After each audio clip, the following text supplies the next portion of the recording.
नजदीक आ रही है वैसे वैसे क्षेत्र में हलचल सी बढ़ती जा रही है। वहीं बात करें रुड़की विधानसभा की, तो रुड़की विधानसभा पे जहां पूर्व विधायक, मौजूदा विधायक कहे जाएंगे प्रदीप बत्रा को एक बार फिर भाजपा ने टिकट दिया था।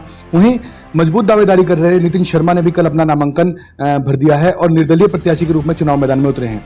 वहीं कांग्रेस ने भी अपना प्रत्याशी घोषित कर दिया है और हाल ही में बसपा द्वारा भी प्रत्याशी घोषित करने के बाद सभी जितने भी प्रत्याशी सभी के पत्ते खुल चुके हैं। मौजूद है हमारे साथ नितिन शर्मा जी, बहुत बहुत स्वागत है आपका हिंदुस्तान समाचार में।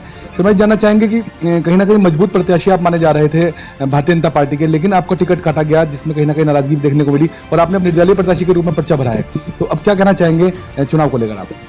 देखिए, जब टिकट कटा तो वास्तविकता में बहुत निराशा हुई और सभी रुड़की वासियों से तुरंत बड़ा स्नेह और आशीर्वाद मिला। सब लोग यहाँ पर आए और उन्होंने कहा कि ये जो चुनाव है ये हम लोग लड़ेंगे, आपने सिर्फ खड़ा होना है। तो उनका अपार स्नेह और आशीर्वाद से आज मैं कल अपना नामांकन भी जो है वो दिया।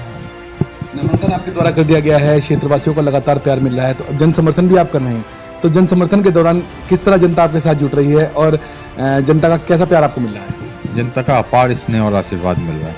जहाँ भी जाते हैं वहाँ पे खूब स्नेह दे रहे हैं और मुझे पूर्ण विश्वास है कि हम बहुत भारी मतों से विजय हासिल करेंगे। बात की जाए मुद्दों की, बात करें अगर जनता आपको विधानसभा भेजती है, चुन के भेजती है, प्यार जैसा कि आप कहना लगातार मिल रहा है, तो क्षेत्र के रुड़की शहर के ऐसे किस तरह के मुद्दे हैं जिन मुद्दों को लगातार 2 बार से विधायक रहे प्रदीप बत्रा अभी तक पूरा नहीं कर पाए हैं, जिनको लेकर प्राथमिकता से आप कार्य करेंगे? देखिए, वास्तविकता में रुड़की जो है वो उत्तराखंड का द्वार है और जैसे ही हम किसी जगह पे एंटर करते हैं तो पूरा उसके बारे में पता चल जाता है कि आगे उत्तराखंड कैसा रहेगा। तो इस तरह का सुंदर रुड़की को बनाएंगे कि पूरे उत्तराखंड में वो रोल मॉडल की तरह देखा जाए।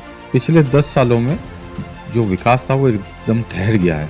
आप सड़कों की स्थिति देखेंगे तो सड़कें चौड़ी नहीं हुई हैं और छोटी कर दी गई हैं और जहाँ पे सड़कें बननी चाहिए थी वो सड़कें ना बनकर अपितु वहाँ की सड़कें बनी हैं जो ऑलरेडी बनी हैं। उसमें एक करप्शन का एक बहुत बड़ा रहता है कि करप्शन हुआ है। शिक्षा नगरी के तौर पर पूरे विश्व में रुड़की को जाना जाता है। यहाँ के लोग शिक्षित हैं, पर जो यहाँ की नींव है वास्तविकता में जो प्राइमरी शिक्षा है उस शिक्षा पे किसी का ध्यान नहीं है। वहाँ जो सरकारी स्कूल हैं वो सरकारी स्कूलों की स्थिति बहुत खराब है, तो इनको ठीक करने की बहुत आवश्यकता है। स्वास्थ्य सेवाएं बहुत लचर हैं। रात को अगर 8-9 बजे के बाद जाएंगे तो मरीज को रेफर ही किया जाता है, यहाँ पे देखा ही नहीं जाता है। क्यों? क्योंकि यहाँ पे वो एडवांस टेक्नोलॉजी, डॉक्टर्स, उनकी व्यवस्था ही नहीं की गई। इसलिए काफ़ी लंबे समय से मुझे ऐसा लगता है कि यहाँ पर जो नेतृत्व हो रहा है वो बिना विजन का है कि इस रुड़की को वास्तविकता में हमें किस तरह से एक डेवलप करना चाहिए था, उसकी तरफ किसी का ध्यान नहीं है। नितिन, जानना चाहेंगे, बात की जाए कांग्रेस ने भी हाल ही में अपने पत्ते खोले हैं, जहां पूर्व मेयर यशपाल राणा को टिकट दिया गया है, प्रदीप बत्रा जी भी भाजपा से हैं, तो किससे कड़ा मुकाबला अपना आप मानते हैं और क्या मानते हैं कितनी कठिनाइयों का सामना आपको करना पड़ेगा विधानसभा चुनाव जीतने के लिए? देखिए, हमारी जो ये चुनाव है वो कांग्रेस के साथ है और कांग्रेस की नीतियों के साथ है और उसका हम डटकर मुकाबला कर रहे हैं, अपनी बात लोगों तक लेके जा रहे हैं और मुझे पूर्ण विश्वास है कि हम लोग विजयी होंगे।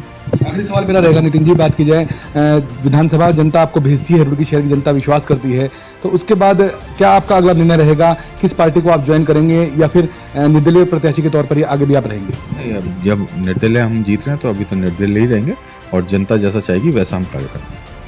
मौजूद थे हमारे साथ नितिन शर्मा जी। साफ तौर पर कहना है कि जनता की आवाज के तौर पर जनता ने ही इन्हें चुनाव मैदान में उतारा है और आने वाले समय में जनता अगर विधानसभा चुनाव में इन्हें भेजती है तो जनता अगर जहां कहेगी वहीं पर ही जाएंगे और क्षेत्र के विकास के मुद्दे को लेकर चुनाव मैदान में उतरे हैं और रुड़की शहर को रोल मॉडल बनाने की बात इनके द्वारा की जा रही है। अब देखने वाली बात यही होगी कि 14 फरवरी को रुड़की की जनता आखिर क्या निर्णय ले पाती है, ये एक देखने वाली बात होगी। प्रिंस शर्मा, हिंदुस्तान समाचार, रुड़की।